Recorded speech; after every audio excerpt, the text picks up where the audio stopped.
ఇప్పుడు భారతదేశానికి సంస్కృతం అవసరం. ప్రతి అవతారం కూడాను ఏదో ఒక కారణం, ఒక ప్రయోజనాన్ని కలిగి ఉంటుంది. శ్రీకృష్ణ పరమాత్ముని యొక్క అవతారానికి గల కారణం ధర్మ సంస్థాపనార్థాయ సంభవామి యుగే యుగే. ధర్మ సంస్థాపన కోసం, ధర్మాన్ని అందరికీ తెలియచేయడం కోసం, ధర్మాన్ని రక్షించడం కోసం శ్రీకృష్ణ పరమాత్ముడు జన్మిస్తాడు. అలాగే ప్రయోజనం ఏంటంటే అనేక ప్రయోజనాలు ఉన్నాయి. అందులో ముఖ్యంగా కొన్నింటిని గురించి తెలుసుకుందాం. శ్రద్ధావాన్ లభతే జ్ఞానం. శ్రద్ధ అంటే ఏంటి? బోధించేటువంటి గురువు యందు, గురువు చెప్పేటువంటి శాస్త్రం యందు విశ్వాసాన్ని కలిగి ఉండడం శ్రద్ధ అని అంటాం. శ్రద్ధ కలిగిన వాడికి జ్ఞానం లభిస్తుంది అని శ్రీకృష్ణ పరమాత్ముల వారు బోధించారు. అంటే జ్ఞానం యొక్క ఫలితం ఏంటి అంటే జ్ఞానం లబ్ధ్వా పరాం శాంతిరధిగచ్చతి. జ్ఞానాన్ని సంపాదించినటువంటి వ్యక్తి పరాం శాంతిరధిగచ్చతి. ఈ లోకంలో అత్యంత గొప్పదైనటువంటి ప్రశాంతతని పొందుతాడు. శ్రీకృష్ణుడు అర్జునుణ్ణి నువ్వు యుద్ధంలో నిపుణుడు అవ్వు, లేతే విలువిద్యలో నిపుణుడు అవ్వు, లేతే మల్ల యుద్ధంలో నిపుణుడు అవ్వు అని చెప్పలేదు.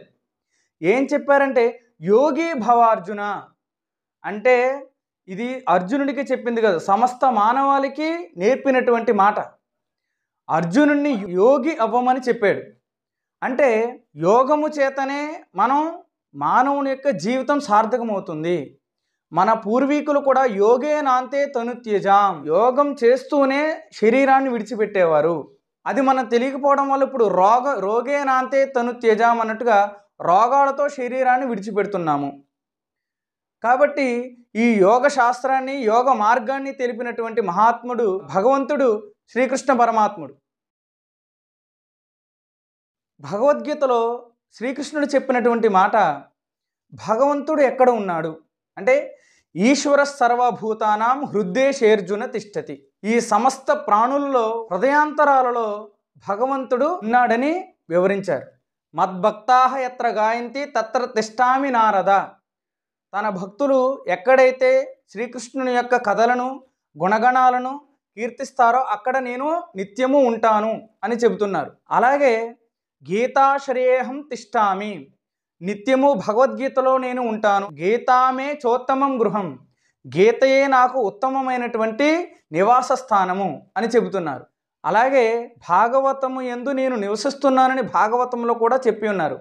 అయితే కృష్ణుడు ఇక్కడ ఉంటాడు, అక్కడ ఉంటాడని కాదు, కానీ విష్ణుమూర్తి అవతారం కాబట్టి అసలు విష్ణువు అంటే విష్ణు వ్యాప్తం అనేటువంటి ధాతువు. వేవేష్టి విశ్వం ఇది విష్ణు. ఈ విశ్వం అంతటా వ్యాపించి ఉండేటువంటి వాడు, ప్రతి అణువున ప్రతి ప్రాణిలోనూ సాక్షిభూతంగా నివసించే స్వరూపం కాబట్టి విష్ణు అని పేరు. కాబట్టి శ్రీకృష్ణుడు సర్వవ్యాపి. మానవుడిగా పుట్టిన తర్వాత నేర్చుకోవలసినటువంటి మొదటి గ్రంథం భగవద్గీత. మనిషి యొక్క కర్తవ్యాన్ని తెలిపేటువంటి గ్రంథం భగవద్గీత. అటువంటి గ్రంథాన్ని సమస్త మానవాళికి అందించినటువంటి శ్రీకృష్ణ పరమాత్ముడు జగద్గురువు. అందుకనే కృష్ణం వందే జగద్గురుం. జై హింద్.